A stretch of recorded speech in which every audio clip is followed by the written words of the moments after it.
for me, I think the very first album I bought was Al Green's "Let's Stay Together," and then I kind of matriculated to the America James Taylor scene. I never was into the what we used to call in those days the really hard rock, acid rock world. I wasn't there. I wasn't ever there, even in the whole drug scene. As a matter of fact, I used to tell my students all the time, there were 5 things that mattered to me growing up: girls, baseball, books, music, and burgers. And if I could have those 5 things in a day, if I had a girl I could take to a burger place and listen to music and have her watch me play baseball and throw on a Springsteen song, man, it was a great day.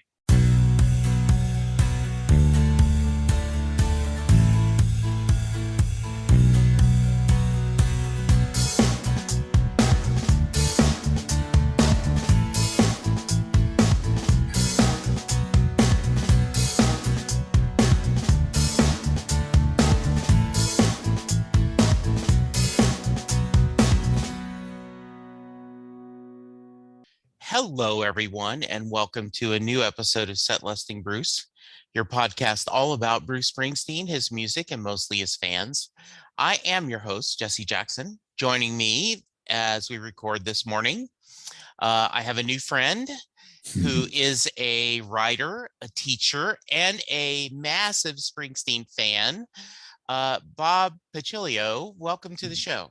Well, thank you very much, Jesse. It is more than a pleasure to be here. Any opportunity I had to spread the gospel of Bruce Springsteen and the magic of his music it's a pleasure. Yeah, that's the whole purpose of the podcast, right? Mm-hmm. It is just that was over 6 years ago. I decided that there was a void, that there wasn't anyone talking about his music, and now then there's 3 or 4 great Springsteen podcasts out there, but and I welcome them all. I love them. Mm-hmm. We all do things a little bit different. So kick us off. Tell us a little about yourself. Well, I was born in Brooklyn, New York, and my parents moved to New Jersey thinking that was a move up. Lodi, New Jersey. And when they realized that wasn't really a move up, they moved to East LA. And then when I realized that really wasn't a move up, I moved out. And I went to San Diego to be a teacher, San Diego, and specifically at Mount Carmel High School here in San Diego. And I live in Encinitas now. My parents never really did understand real estate, but at least they imparted enough information for me to get out of town. I first got hooked up with Bruce Springsteen in really the very early 1980s. Here on the West Coast, Bruce wasn't as big a deal. Right. And but I was hanging out with New Jersey guys and New York guys and a couple of Chicago guys who said, you need to talk about Springsteen in your classes. I can't believe you're not talking about him. And driving around in their car, listening to, at the time, listening to Darkness on the Edge of Town, I got caught up. I went back to the first albums and I was looking at your podcast page and that picture of Bruce with the bandana and the jean jacket. That was the first time that I took, at the time, my girlfriend wasn't even married yet. My wife of 36 years, we went to see Bruce because he finally came to San Diego in the Born in the USA tour. And that was it. And we saw him in December and I had a chance to see him play Santa Claus is Coming to Town. And I was hooked. Or as Bruce would say, how's he end up? Growing up, we were airborne. Yeah. Well, before we get to a little Bruce talk to me about you as you were growing up, starting in Brooklyn, then Jersey, then LA. What kind of music did your family listen to? Was it a musical family? It was to use a Yiddish term, it was a schmaltzy musical taste. Okay. My parents liked Perry Como and Andy Williams and Frank Sinatra and They would talk about seeing the Temptations at the Copa. My parents were very New York. Okay. Tessie and Louie, my mom and dad, my father would say, Jesus, my goodness gracious, we got to see the Temptations, Tessie.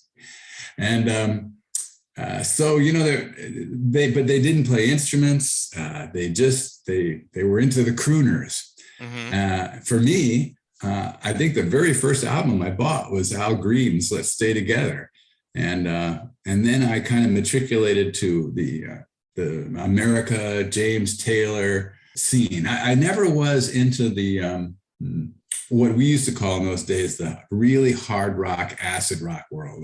I wasn't there. I wasn't ever there, even in the whole drug scene. As a matter of fact, I used to tell my students all the time, there were 5 things that mattered to me growing up: girls, baseball, books, music, and burgers. And if I could have those 5 things in a day, if I had a girl I could take to a burger place and listen to music and have her watch me play baseball and throw on a Springsteen song, man, it was a great day. Who would need more than that? Who needs drugs? Exactly. There you go. You mentioned, did you rebel against your parents' music, or did you acknowledge, did you get it that it was good, it just wasn't your kind of music? I got it that it was good. But to me, the crooners were not musicians. Yeah. They weren't, and they weren't songwriters. You and I, Jesse, grew up, I think my guess is with the age and the glowing age of the singer-songwriter. So Paul Simon and James Taylor, Bruce Springsteen. And to me, I should say, it was a value that this was that the person on the guitar, Carole King on the piano, didn't matter. Whoever that person was, they were singing their song that they wrote. And that had such a larger value to us than somebody who was performing a song. They could perform very well, but it wasn't their story. It wasn't their song. Yeah. And I think it's 2 different skill sets, right? There is that song stylist. Like, you certainly would not say anything against a Tony Bennett or a Frank Sinatra or someone who can sing so well and interpret a song. But yeah, I graduated high school in 77. So that's, I think we're comparable age-wise. And so, yeah, it was Queen and I agree, James Taylor and Barry Manilow and this I loved all these musicians that were sharing of themselves and stuff. So yeah, absolutely agree with you. Right. So your buddies from the East Coast are telling you got to find Bruce. You did start listening to him. Can you articulate what about him spoke to you? I think that if I didn't get it then, boy, it got nailed right into my head when I saw Bruce on Broadway.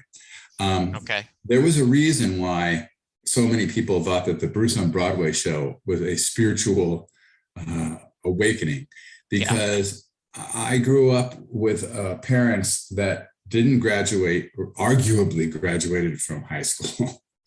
In Brooklyn, arguably.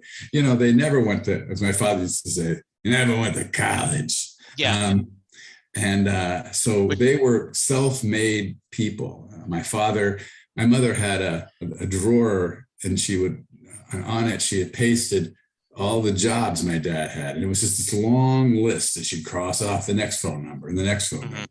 And hearing Bruce talk about his father and how either lower middle class or upper lower class they were. They were right on that cusp. That's where I was,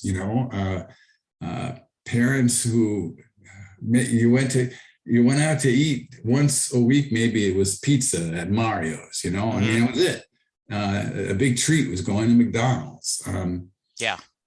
So I think that Bruce's world was my world. He is Bruce is 6 years older than I, Mm-hmm. and so he was. It was interesting because in my relationships with the teachers that I've met over the years, almost all of them are Bruce's age, born in 1949. I just kind of connected with that group a little more than even my own group. I graduated from high school in 1973. Okay. And there was something about the Billy Joel and the Bruce Springsteen in the 1949 time.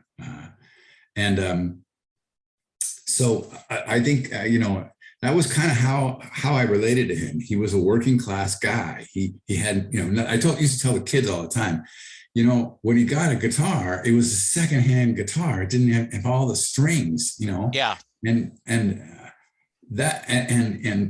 Bruce's opinion was, look, we ain't doing drugs on the bus. Now, Clarence, you might be, but I don't want to hear about it. Yeah. And he used to say that there were so many things working against him that the last thing he needed was drugs. Music was the drug.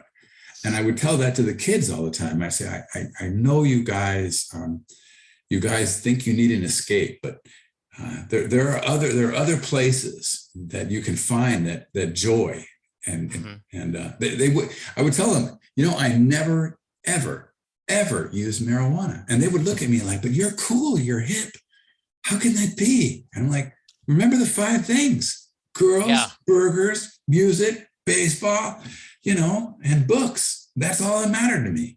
And that's where I got my high. And so we have a very similar background in that way. I grew up, my dad was in the Army. We moved around a lot. And so when I started a brand new high school when I was a freshman, so I didn't have a lot of friends. I really was an overweight kid, not very athletic, loved, comic books, reading at any kind, and, music. And so I never had kind of a peer pressure.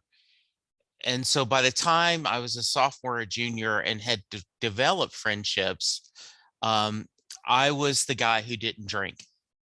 I think that was part of my label as, and so therefore I never, grew up in a very conservative Southern Baptist house. My mom, and partly because I now know that my father was an alcoholic, and in a younger days, there were, times when, he would lose all the money on payday. He worked in the military and because of drinking. So in our house, one sip of beer meant you were in the gutter. You were homeless, right? And they didn't call it homeless back then. You were a bum in a gutter. Exactly. So I never had that. So I'm now 63, and people are amazed. Like, you grew up in the 70s and you never experimented with even pot? And I'm like, no, it was just not in my scope.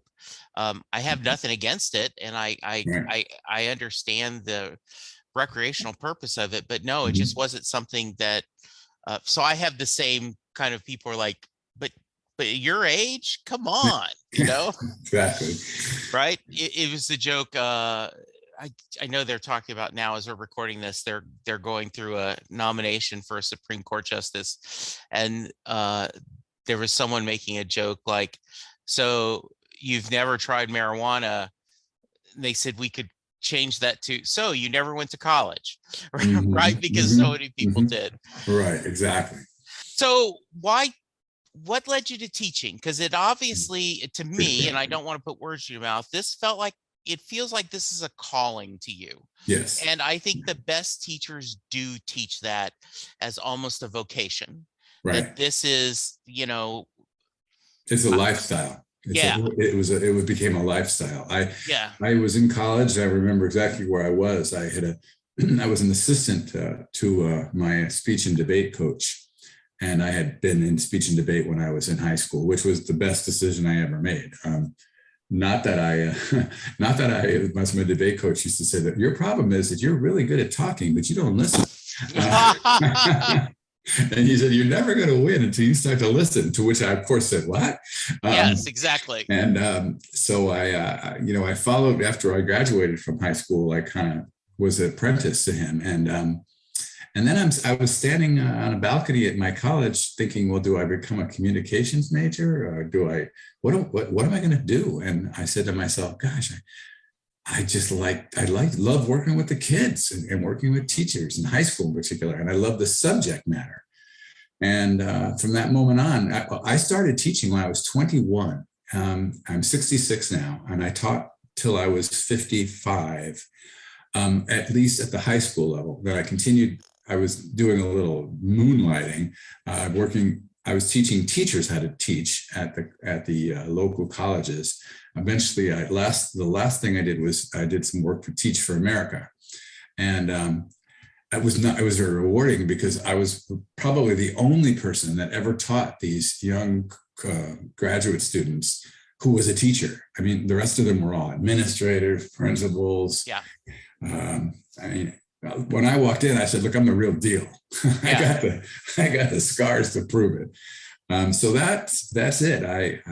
And from the first moment I stepped into a classroom in 1977 and misspelled the word dolphin on the board, I knew I had a lot to learn, but I love teaching that. And I should also add that I went to a Catholic school, and you had to take a test to get in, unless you were a football player. Yeah. A good football player. Then you got in, even if you thought football was spelled with one O and it was two O's. And so they tracked the kids. And of course, I was in the lowest track. I'm not a very good test taker. I'm Italian. My parents didn't, I took the SAT test. I never even prepared for it. I barely got into college. And so I really got the kids who didn't get it. I used to say to them all the time, I'm the dumbest guy in the room by any statistical measure. And the problem is, every time I say draw, my gun is out before you. Mm-hmm. I think of it before you do. Now, why is that? And the answer is because of grit and determination, just straight up desire. I just want to beat you. I want to know. And what I have to teach you is that same grit and desire, because you're going to get beat a lot. And a lot of you kids, you're not the brightest bulb in the candelabra, but you know what? After I'm done with you, you're going to shine pretty good. Yeah. And eventually, I went on and teach the honors kids, but I always made it a point of, even when I taught American literature, I used to say to the administration, I said, "Look, I will teach American literature, but I will not teach AP English. If the AP kids would like to be in my class, then they have to drop out of AP. And if the special ed kids would like to be in, then I'm happy to accept them, but they might need to come in with an aide. But I'd like to have the whole landscape of America in my room." And for the last, I'd say 20 years of my career, and it was the basis of the book Meetings at the Metaphor Cafe. In that Metaphor Cafe that I taught in, I would have usually about a dozen AP kids, a dozen special ed kids, and then the rest of the riffraff. And it was amazing how it worked, how the special ed kids were just, they had no inhibitions, whereas the AP kids were I have to get the right answer. But at the same time, the AP kids could help the special ed kids. I made them help them. Mm-hmm. And it was just a wonderful scene that people would come and visit the class a lot. Why did you end up settling on English and Lit and American history? What about that topic spoke to you? Well, one, I can't do math. Okay. All I can do is subtraction. You would get a check. I put the balance in the textbook, and I subtract the rest of the month. Couldn't do science. I don't know. I mean, it was interesting to me. It was interesting to me on a level like talking about global pollution, et cetera. But if you can't do math, there's a lot of science you can't do. And I loved stories, and I loved history, and But I must say that when I began teaching, I was a speech and debate coach, and I taught kids how to debate. And of course, you then got into all the current events. I eventually, in 1991, my kids won the state championship, and that was the year I retired. I said, you know what, my wife, we have our 2 kids now. I just can't devote this much attention to this one particular thing. And as I was explaining to one of my alumni yesterday when he took me out to coffee, I said, at the moment that I stopped coaching, that's when I really started teaching more. When I really began to, that was like Bob 2.0. You know, I could really start to pay attention to the craft of teaching, because it's a craft, it's an art. A lot of times, you know, Bruce speaks about that too. You know, you're always learning. It's the mastery of things, and I enjoy when I have a chance to go into a classroom now, even though COVID has kind of stopped that a little, to go in and speak to kids. And I usually will always tell them, you know, your teacher is such a good teacher that he or she will let me come in and chat with you for a while. And they have such confidence in their teaching that they don't worry that they brought in me. And I think you get where I'm going on this. I mean, a lot of teachers won't want me walk in the room, because once the kids see me, they're like, dude, we got to have that guy. Yeah, And exactly. I'm just a guest. Mm-hmm. Let's go back a little bit of Bruce. I always like to preface this question, Bob, with the amount of times you've seen Bruce perform live is not a fair barometer of how big of a fan you are. I have had people on this podcast who have never seen him due to age and circumstances. I've had people that have seen him over 100 times, and, you know, even, you know, 200-300 times. But you mentioned seeing him on Broadway. Do you count how many times you've seen him perform? I was thinking about it. I was reading your questions about that. I think I've seen him 7 times. Okay. And that's very low in the Springsteen odometer of fans. Right. But, you know, a friend of mine, Dave Rosenberg, who has seen him 150 times. Right? Yeah. Who knows? I mean, he's very wealthy and he can fly around, and he'll call me and say, hey, you know, come meet me in Philly and I'll see Bruce. And I'll say, Dave, I have this day job, you know, I can't fly to Philly, and B, I can't afford to do any of that stuff. Right. So, you know, it was always a treat. I think I might have mentioned to you that one of my students took me to breakfast once and said, you know, I was reading this story about how an alumni was very successful, was able to buy his teacher a Porsche. And I said, yeah, that's a great story. And he goes, well, I'm not that successful, but I got 2 tickets for you and I to go see Springsteen up in Anaheim. That's better than a Porsche, right? Exactly. Porsche. Yes. Way better. And that was the only time I had a chance to see him sing Bobby Jean, and which one of my favorite songs, and a song that kids would get in a big way. Of course, there's this at least 40 or 50 songs that kids get about Bruce without even you explaining it. You know, they just like, wow, that, you know, so but the time that I saw Bruce on Broadway was an interesting story, because I never, ever thought I would see Bruce on Broadway. My son works in New York, and he was visiting, and he said, Dad, of all the people who should see Bruce, you should see Bruce on Broadway. And I go, yeah, I know, but you know, he's on Broadway. Yeah. And I'm here in California, and you can't get a ticket, so forget about it. Well, then the same man who, you know, got me the tickets to see Bruce back in Anaheim, he was in a realty conference, and he just literally went by that night, and there just happened to be a loose ticket, you know, and he got in. So when this conversation was started, he said, Bob, you should just go to New York, go there for like 5 or 6 days. You'll get in, you will, you know, somebody won't show up, you know, get in the wait line. So I did that. I flew to New York. My son got me a ticket. He got me a cheap hotel room. You know, I was very nervous because I was going there without a ticket. I'm like, I hope this works. And on the very first night, I walk up there, and dang it, there's a guy and a little kid in line already. And I'm like, sheesh, I'm not even the first person in line. And it was there like 5 o'clock. And the guy turns around, and it's one of my students. And I said, Frank, what are you doing here?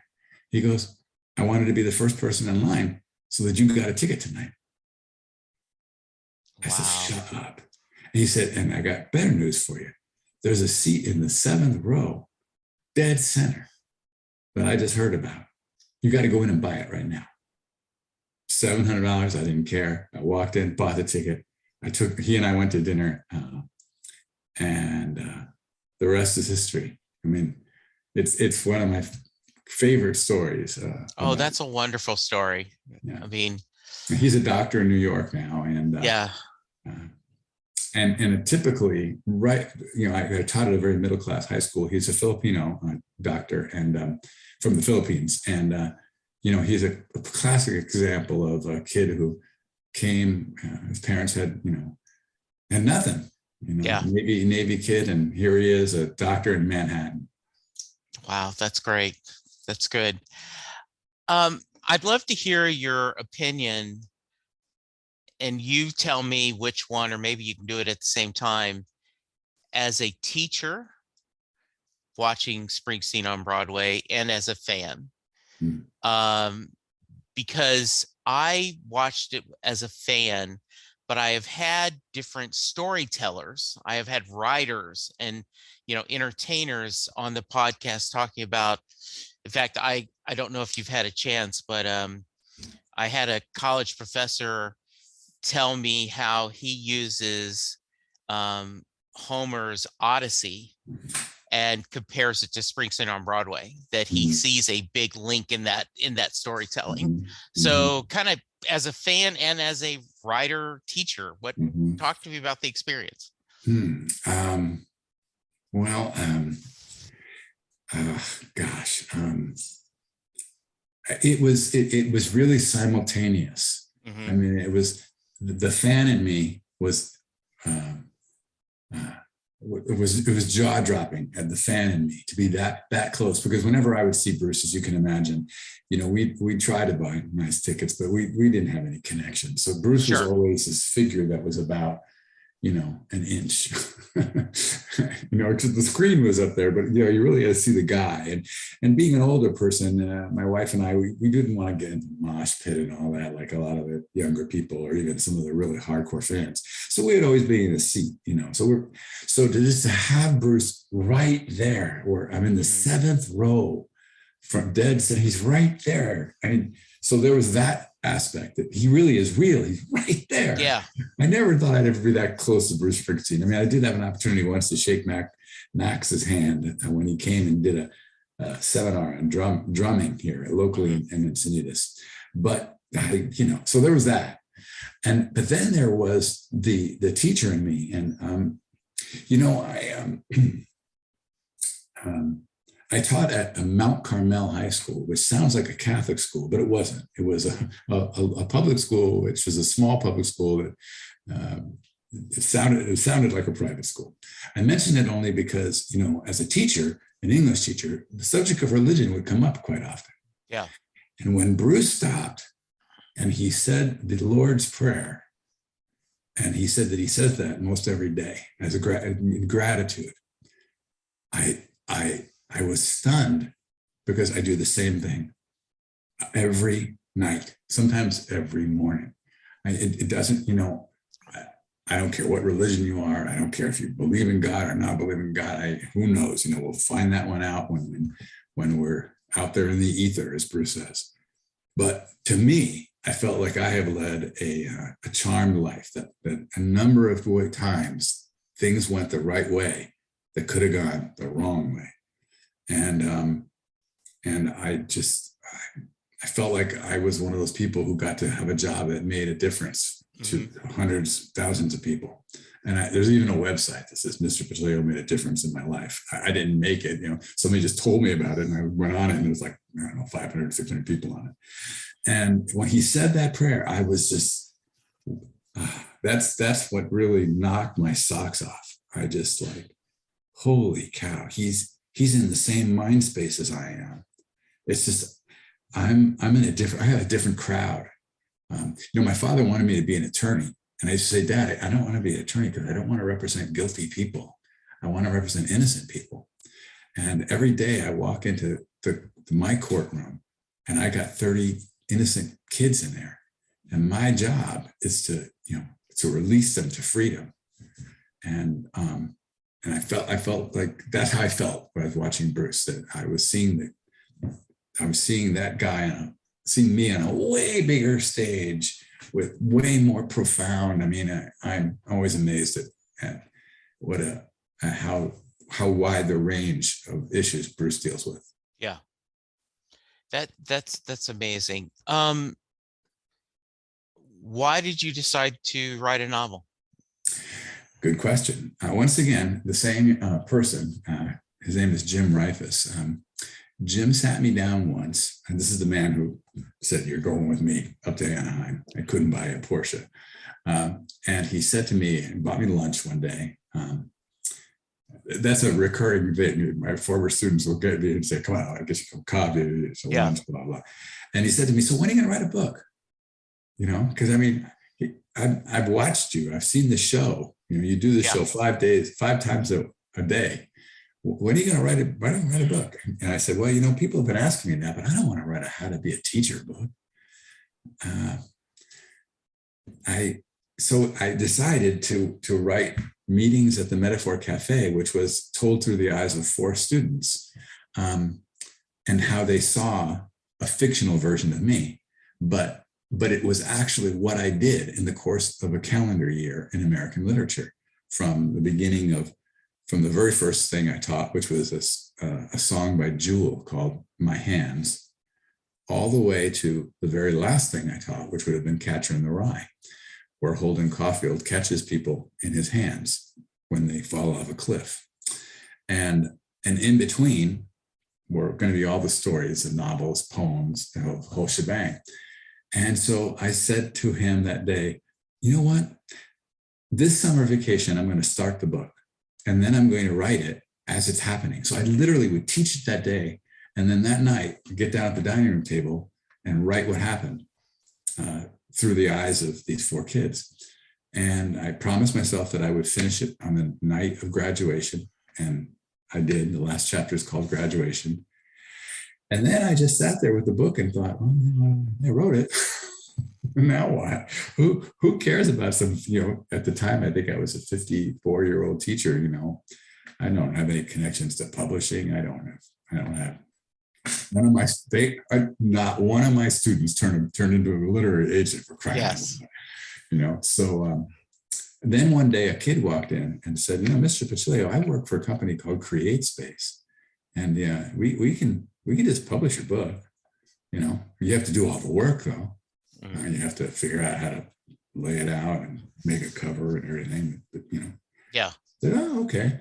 And I did that, and I hired people to help me, and then the book was out. And I have to say, one of the most rewarding days was when I walked into a teacher's classroom and every kid had a copy of the book on their desk, and here I was, a self-published author, with all the kids having a book on their desk. And a kid put up his hand and said, "Hey, Mr. Pacilio, there wasn't a Hispanic character in your book." And I said, "Yeah, I know. I kind of messed that one up." "Well, there was, but it's very minor. That's why the sequel's coming out." Yeah. and that's the rest of history. I just sort of, and the first 2 books were young adult books about the same 4 kids. And then I wrote adult contemporary books that dealt with issues that I think Bruce has dealt with as well. Characters that physically or emotionally, mentally had issues, and how they would recover from them. You mentioned that I guess you are a regular contributor on Medium, and you have an essay, 6 Springsteen songs to teach. Talk to me a little bit about that. And I guess we don't want to go through all 6 songs and spoil it. We want people to go to and read, but tell me a little bit about that. Well, it's been interesting, the viewership or the people who viewed them, because on one particular case, 1,200 people have viewed it, and then another case, about 40 people. The Ghost of Tom Joad, which was one of them that was not viewed by a lot, but I wrote that one because I would always teach that with poverty and and the depression and unemployment. Mm-hmm. And then the big hit that I wrote was when I wrote Thunder Road and the Dead Poets Society. Okay. And because I would teach my freshmen the Dead Poets Society, and I would show them the film and stop it on numerous occasions to explain how profound it was, particularly the portion where John Keating says, words and ideas can change the world. So what will your verse be? I mean, I literally I played it, like I rewound it 3 times for the kids to get it all. And I told them to take notes on it. I want you to, there's one thing you remember, is that. Because when I get done, I'm going to tell you, I'm going to make you listen to what that verse sounds like. And so when it was done, when the film was done, I had the kids in a circle. I had all the lights out. I had a candle in the middle of the room. And I played Thunder Road. Mm-hmm. And I looked around at all of them as it was finishing. And then I played it again. I played it first, the original version. And then I think I played a hymn just on the piano version. And I looked at the kids and I said, the same thing that you said. Okay, you're Mary. Are you going to get in that car with this person who is utterly devoted to you? Not because of your looks, not because of your charm, but because of your heart and soul. Are you going to do that? And at what age are you going to do that? Because you don't have to do it now. You're only 14, 15. But sometime in your life, you've got to make that jump, take that risk. And you've got to know that you're taking that risk for somebody who really cares about you and is pulling out of here to win. And boy, I tell you, the looks on the kids, it didn't matter if it was a girl or guy, because I would say that to them. Mary is a symbolic character. You make the choice. Doesn't matter your sexuality. You make that choice of who that partner is going to be. I said to them, I did not make that decision until I was 29. 29. So when I was 23, 24, and I didn't know who I was yet. It takes a while. Anyway, that particular piece that I wrote, 1,200 people have read that. Yeah. Also, the recent piece I wrote about the Ukraine and the land of hope and dreams, that has like 700, 800 people have read that one now.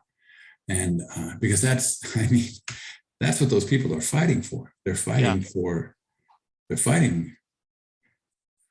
something we just take for granted every day. Yeah. We don't even think about it.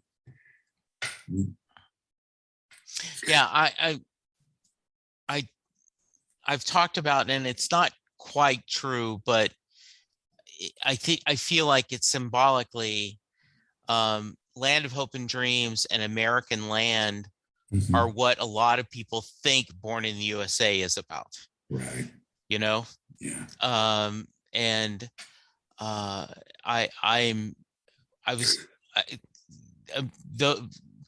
On any given day, Land of Hope and Dreams and Better Days are my 2 favorite mm-hmm. Springsteen songs. That's right.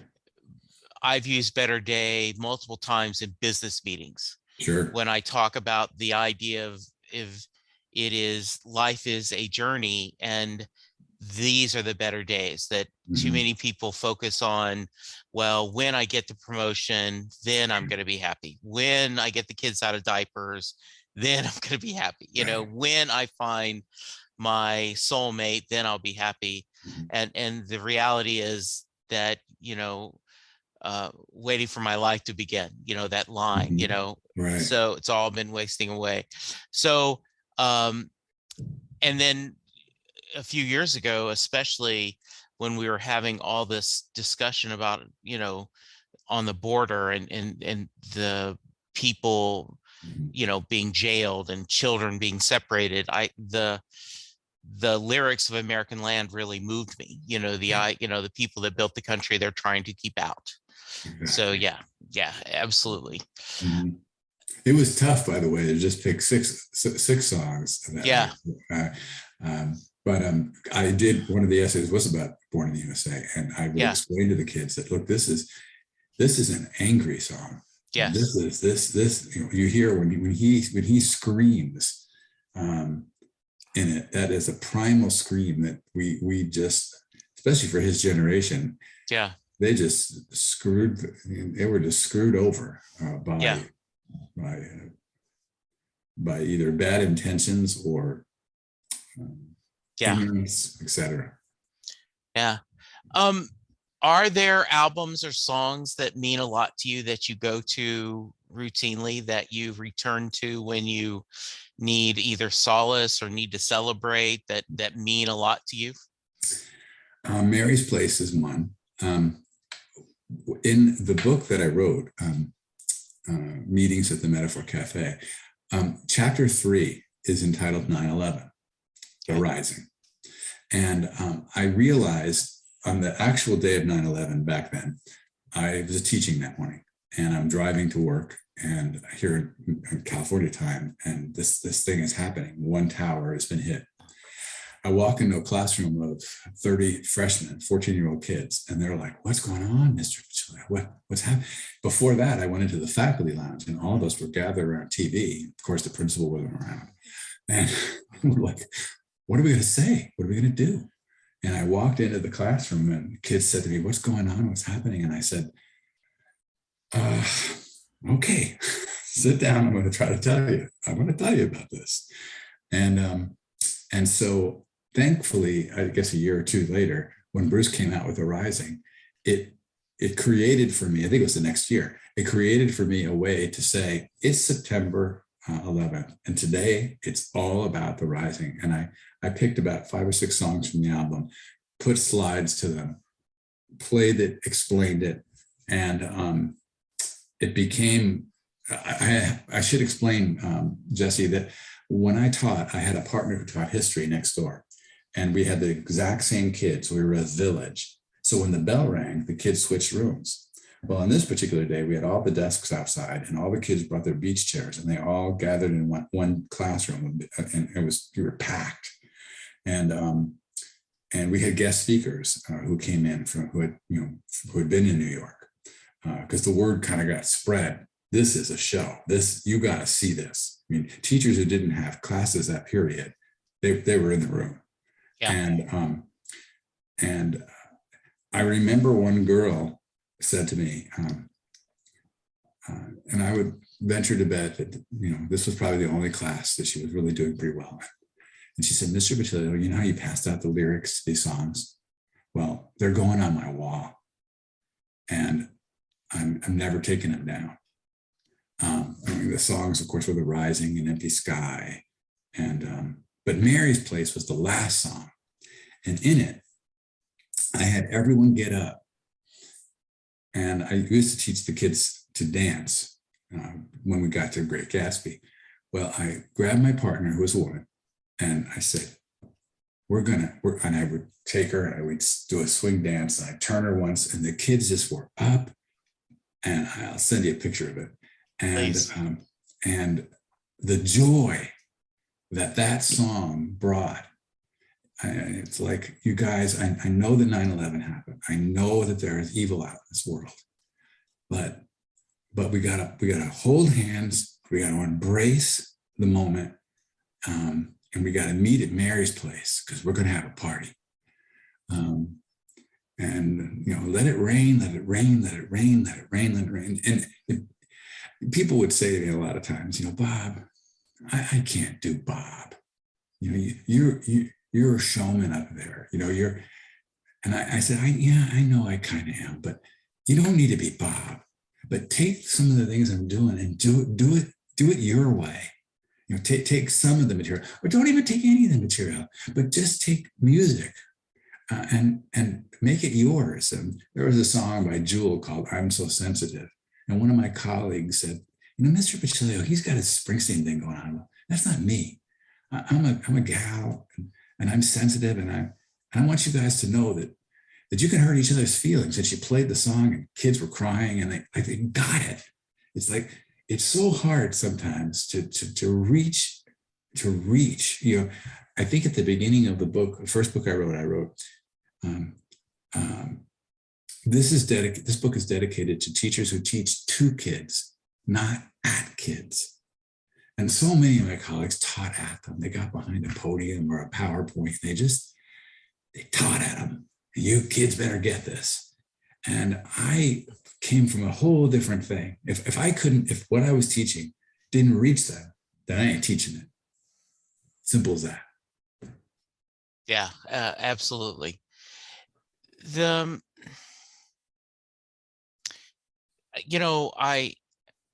I listen to I listen to the Rising every 9/11. I've shared this. My father died on the 10th anniversary of 9/11. So that date has a kind of extra special sadness to me, because not only remembering the tragedy in New York and everywhere else, but the anniversary of it reminds me of my father. So I always say that I listen to the Rising and Johnny Cash, because my father loved Johnny Cash. I think, right, there is I have a sports station here in Dallas that I listen to, and it's very successful. And they talk about all the time that other stations try to copy what they're doing.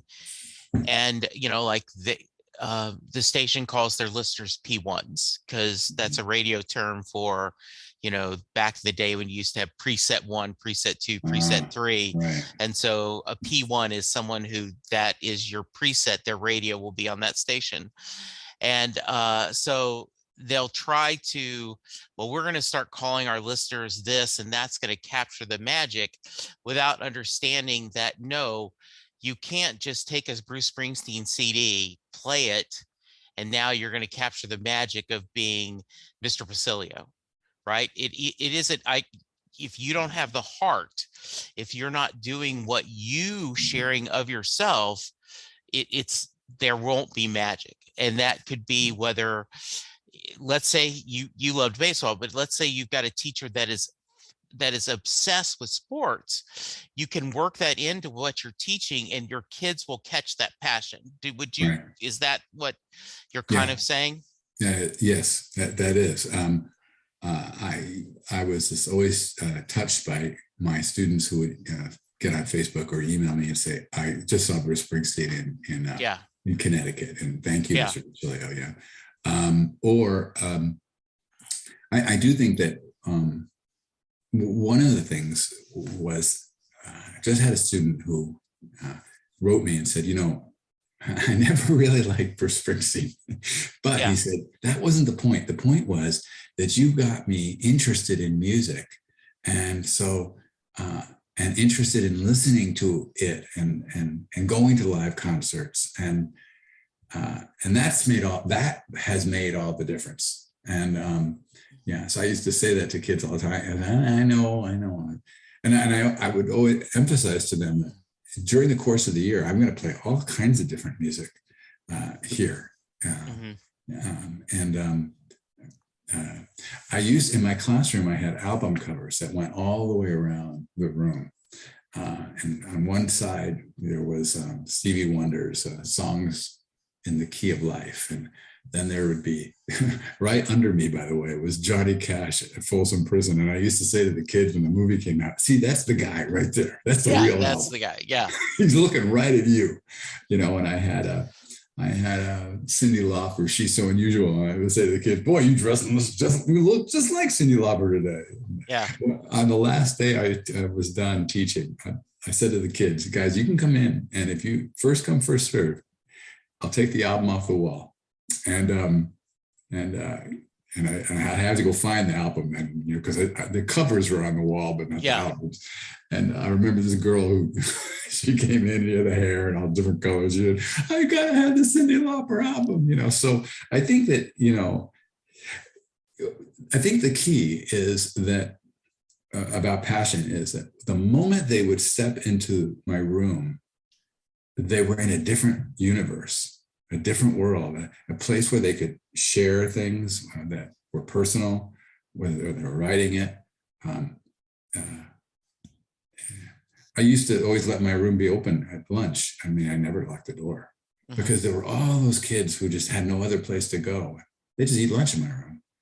And, it was the word was locals only, which was, kind of a code for, this is Mr. Pacilio's room and you don't screw around here, but you can be here. And so you create that ambiance. Starbucks does that. I mean, when they first opened, it was like everyone wanted to go there because it was this hip, cool place that, and it had a vibe. It had a place you could hang out. It was like a coffee version of Cheers. Yeah. And that's what I tried to create. And my students' artwork, because they were, there were a lot of kids we'd put all that up and everything. And it was like a museum. I remember on Back to School night, the parents would come in and go, "Oh my God, this is my world." Yeah.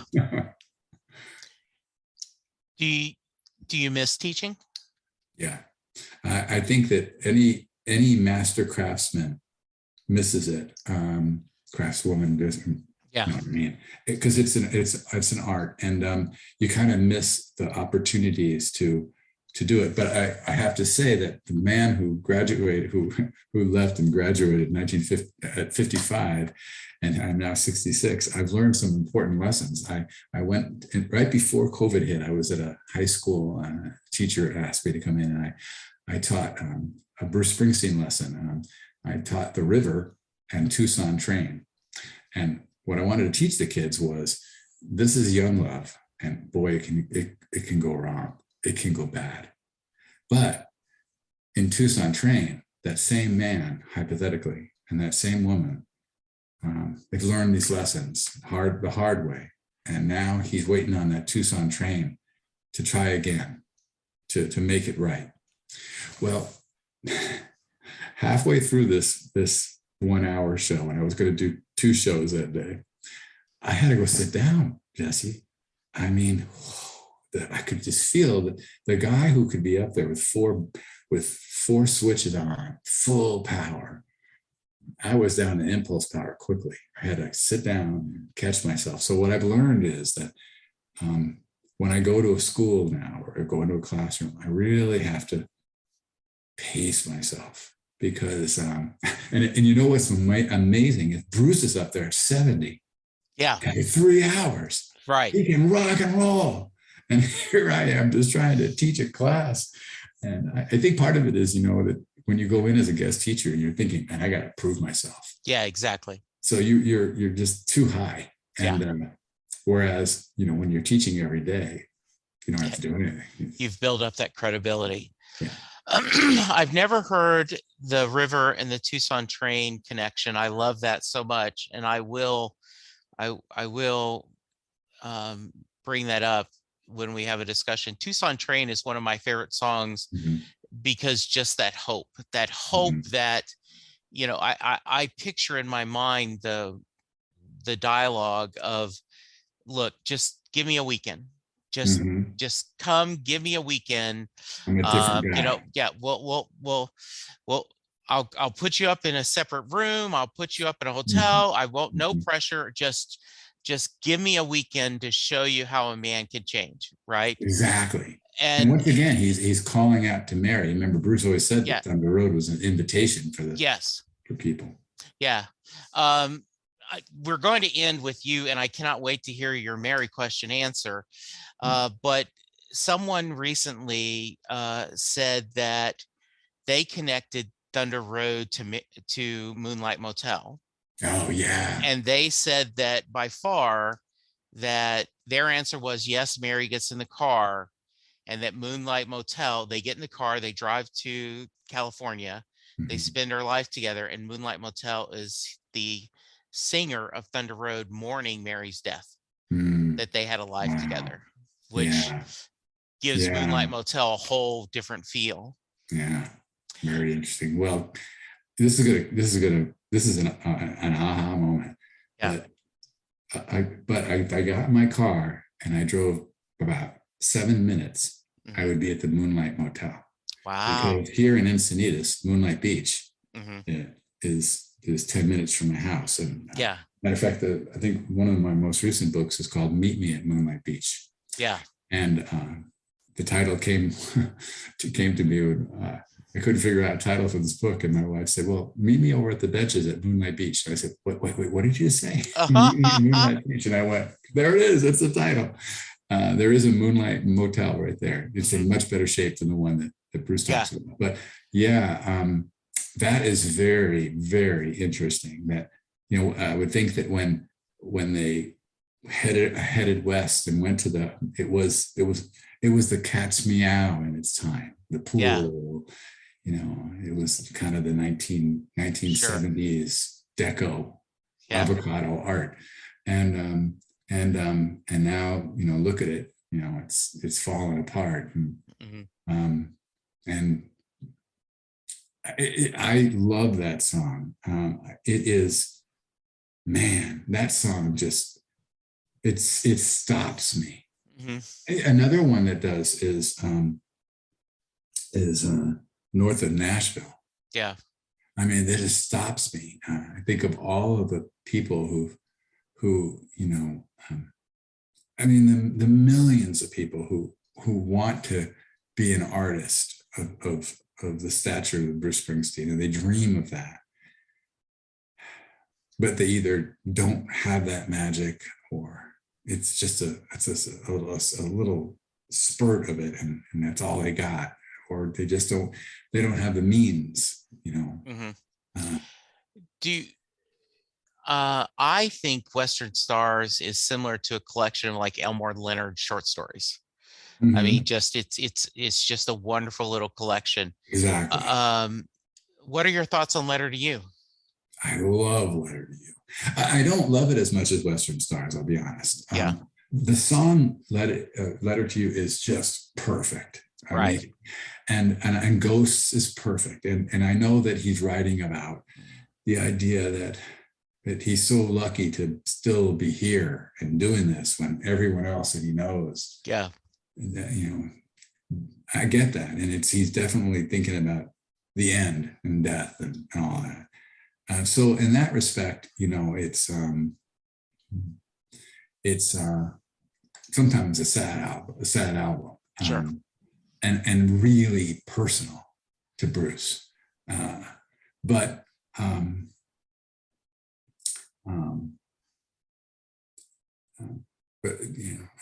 I think part of it was when I went to see Western Stars in a movie theater first time, and my wife turned to me and said, "Okay, we got to see this again." Yeah, we're in the middle of a movie, and that was something for my wife to say, "We got to see this again," right? Yeah. It was just, I mean, the violins, the orchestra, Bruce, the whole thing.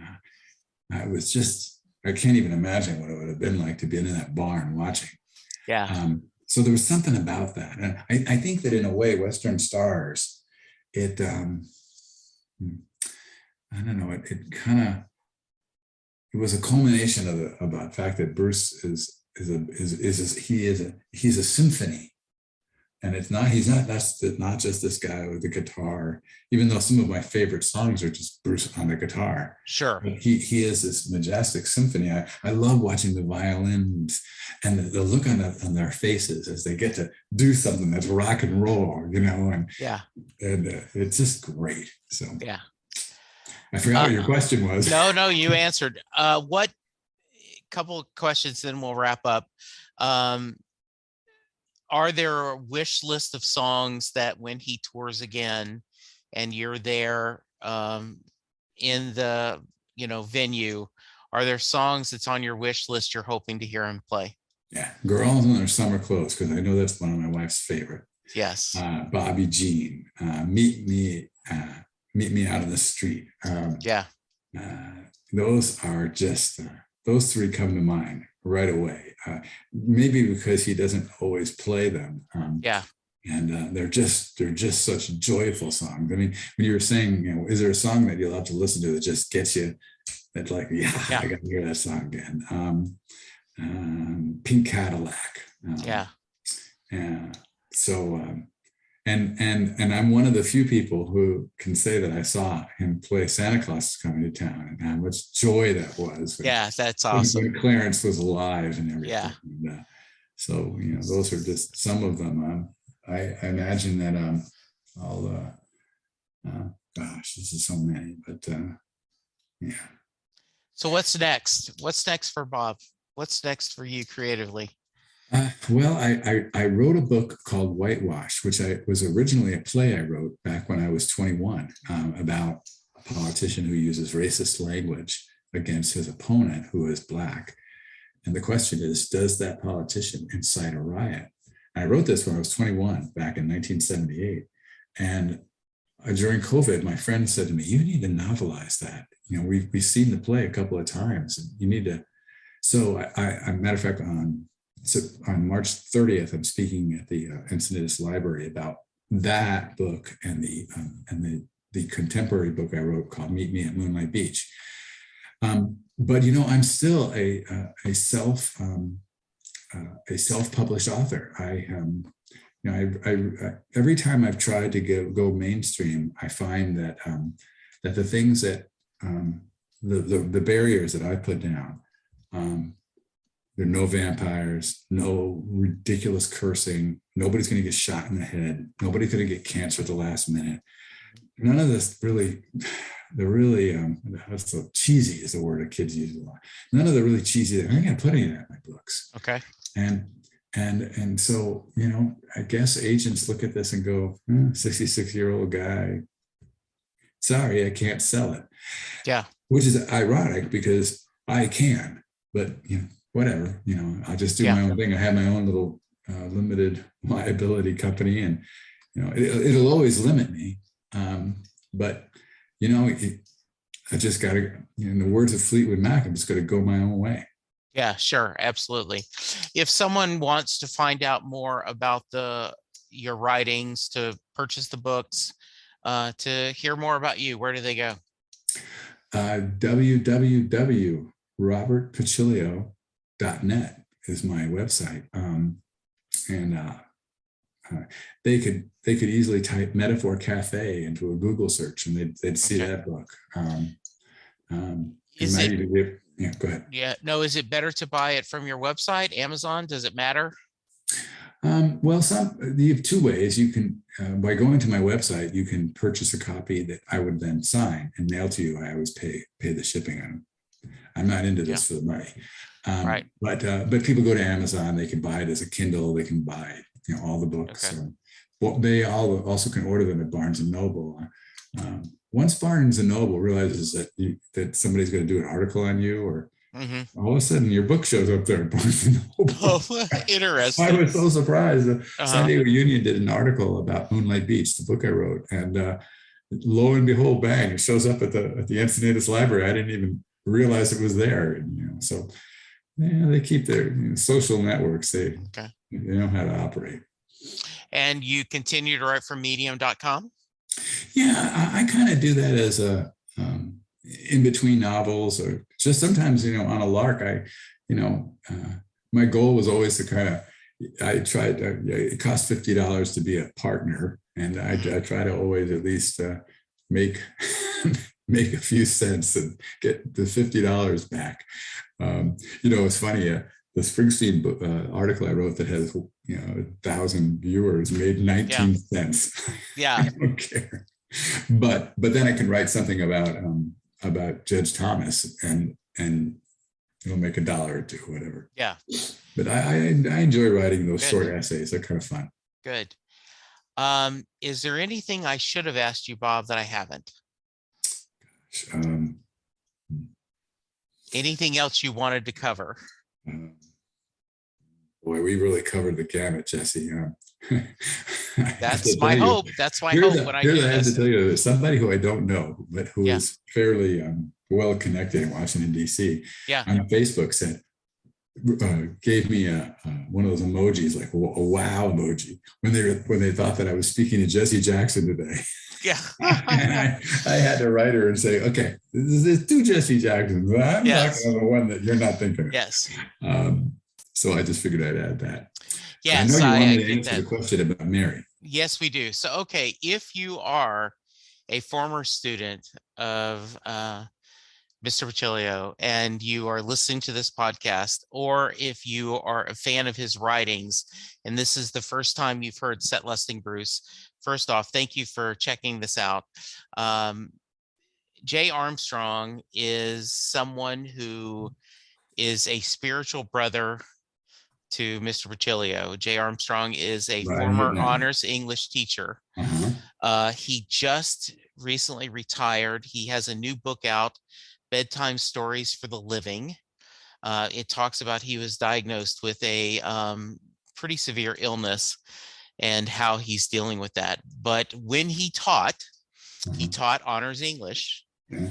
and he would take 2 days and his seniors would break apart Thunder Road. They would look at the lyrics, they would talk at the imagery, compare it to Robert Frost, The Road Not Yeah. Taken. Yes, exactly. And then at the end of the 2 days, he would say, does Mary get in the car? So Mhm. that is the Mary question, Bob. Does Mary get in the car at the end of Thunder Road?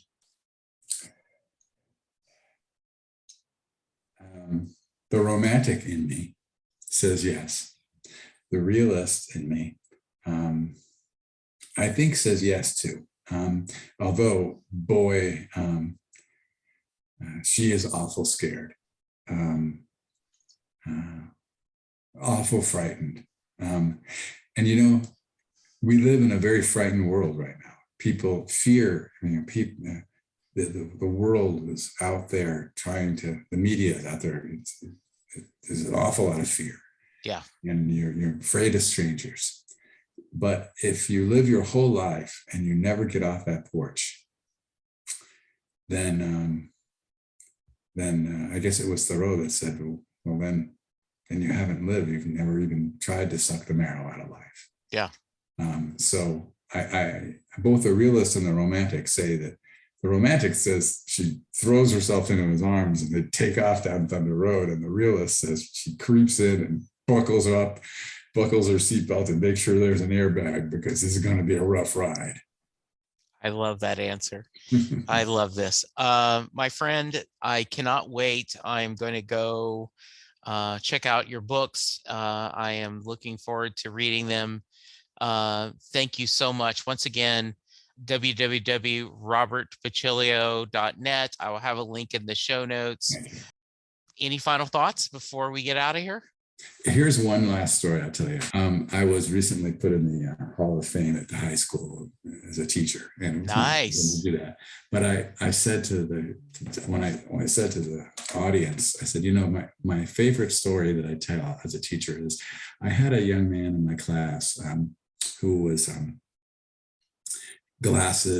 thick glasses, a little chubby, really smart. And when I began teaching the kids how to dance during The Great Gatsby, and they had taught them the foxtrot and the swing, he was so into it. I mean, he would come after school because he wanted more lessons, and the kids would just come, and he'd dance with any girl that was there. And finally, when the dance was done and he had danced with 25 girls, he stayed there and helped put everything away. And he looked at me and my partner, Christiana, and he said, Mr. Pacilio, Miss Jenny, this was the best day of my life because I never thought I'd get to dance with 25 beautiful girls. And my partner teared up, and I goosebumped. And he ended up going to the University of Nebraska, having his eyes adjusted, having his jaw adjusted because it was kind of off center. And his name is Ben. And I haven't found him yet. I know he's out there, and I'd love to hear how his life went because that's what you do it for. That's what you do it for. You do it for the Bens out there. It's been a blast. It's like when you go to a Bruce Springsteen concert and you're with everybody, you're all like, we're all the same brotherhood and sisterhood. Yes. So I get to actually talk to somebody, and I feel like I'm at a concert with, when the two of us are sitting there, talking before the show starts. So it's been great. Well, thank you, Bob. Yeah. When people will ask me, I tell them what my hope is, that the goal is that you, if you're listening to this, will feel like you're in the queue for a Springsteen show and you're overhearing a conversation. Right. and the Exactly. idea that you want. So thank you so much, Bob. This is amazing. Listeners, go be safe. Go check out Robert's website. Go get vaccinated. Go get boosted. Let's Mhm. all be kind to each other because that's the only way we're going to get through this. That's right. Thank you, Bob. Thank you, Thank you, listeners. Jesse. Take care. Bye-bye.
I want and need your feedback.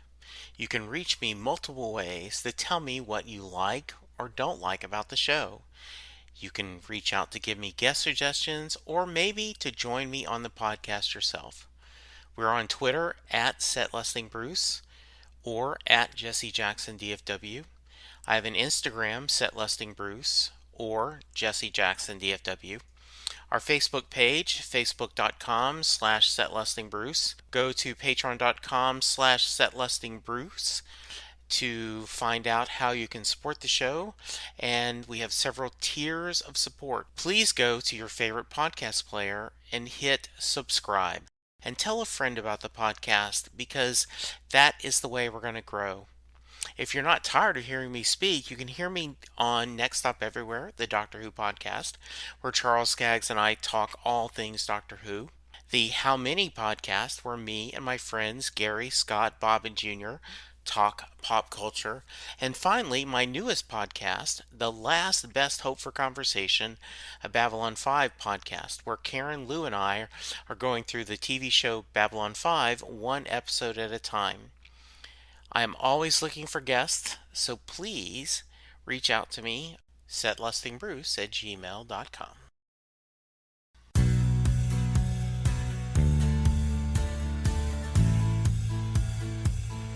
You just heard the fun talking, hard rocking, music loving, album ranking, fan thinking, joy spreading, lyric reading, story sharing podcast that is the one, the only Set Listing Bruce.